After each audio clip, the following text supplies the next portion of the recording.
Welcome to Sober Readings for Wednesday, the 18th of March. Today's reading from Daily Reflections. Real Independence.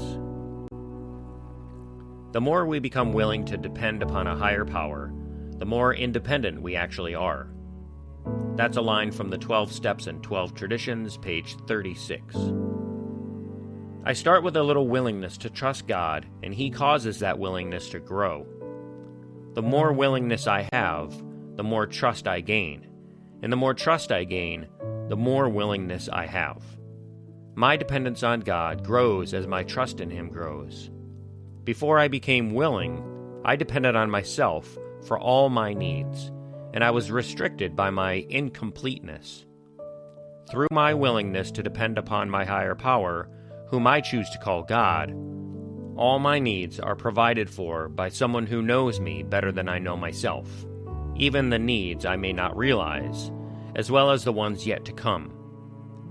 Only someone who knows me that well could bring me to be myself, and to help me fill the need in someone else that only I am meant to fill. There never will be another exactly like me, and that is real independence. Today's reading from 24 Hours. March 18, AA Thought for the Day. When a man comes into AA and faces the fact that he must spend the rest of his life without liquor, it often looks like too big an order for him. So AA tells him to forget about the future and bite it off one day at a time. All we really have is now. We have no past time and no future time. As the saying goes, yesterday is gone, forget it. Tomorrow never comes. Don't worry. Today is here. Get busy. All we have is the present. The past is water over the dam, and the future never comes. When tomorrow gets here, it will be today. So ask yourself, am I living one day at a time? The meditation for the day. Persistence is necessary if you are to advance in spiritual things. By persistent prayer, persistent firm and simple trust, you achieve the treasures of the Spirit. By persistent practice, you can eventually obtain joy, peace, assurance, security, health, happiness, and serenity. Nothing is too great in the spiritual realm for you to obtain through persistently preparing yourself for it. Today's prayer for the day. I pray that I may persistently carry out my spiritual exercises every day. I pray that I may strive for peace and serenity. And for today's final reading, we'll go to the Grapevine from last month. This little reading is titled, Welcome to AA. In 2000, my friend Bob and I attended the International AA Convention in Minneapolis. On Sunday morning, I went to the last of the Alcathon meetings. As I recall, the Texans had volunteered to chair. The speaker that morning had stepped up to the podium. He was wearing a suit that didn't quite fit him.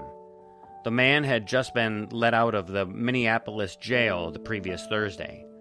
His lawyer told him about the convention and suggested that perhaps the AAs there could show him a way to quit getting drunk and arrested. Our man shared that when he got to the registration table, a guy asked him, "What is your home group?" He replied, "What's a home group?" Right then, the guy at the table summoned some of the local Minneapolis AA members, who spirited him off to a more private area. They worked with their prospect through the weekend, accompanying him to AA meetings, taking him to meals, and sharing recovery with him. By Sunday morning, they got him dressed and told him to go to the podium, and he did. He described in detail the kindness and attention the guys showed him all weekend. There was not a dry eye in the house. At the end of his talk, our man looked out at those of us gathered and said, "What am I going to do when all you folks leave?" The whole crowd burst into laughter as our man looked on in astonishment. He didn't know what he was going to do, but we did. And that was written by T.T. in Albuquerque, New Mexico. And I think what they're trying to say at the end of this article is don't try to do sobriety on your own. There are lots of people in the meetings and in the program that are very willing to help and to become sponsors and to help walk you through the steps. And that's one of the most important things that I learned when coming into this program, is that I'm not alone and people genuinely want to help. So what are your thoughts on this? Send me an email at soberreadingswithscott@gmail.com, or you can go to my website, soberreadings.com. There's a short form that you can fill out. And also, while you're there, if you'd like to drop $1 in the donation basket for today's readings, just click that donate button. So thanks for listening, everybody. Take care of yourselves and each other. And remember, just for today, don't drink, go to a meeting, and keep coming back. Have a great day. And as my friend Larry says, best day ever.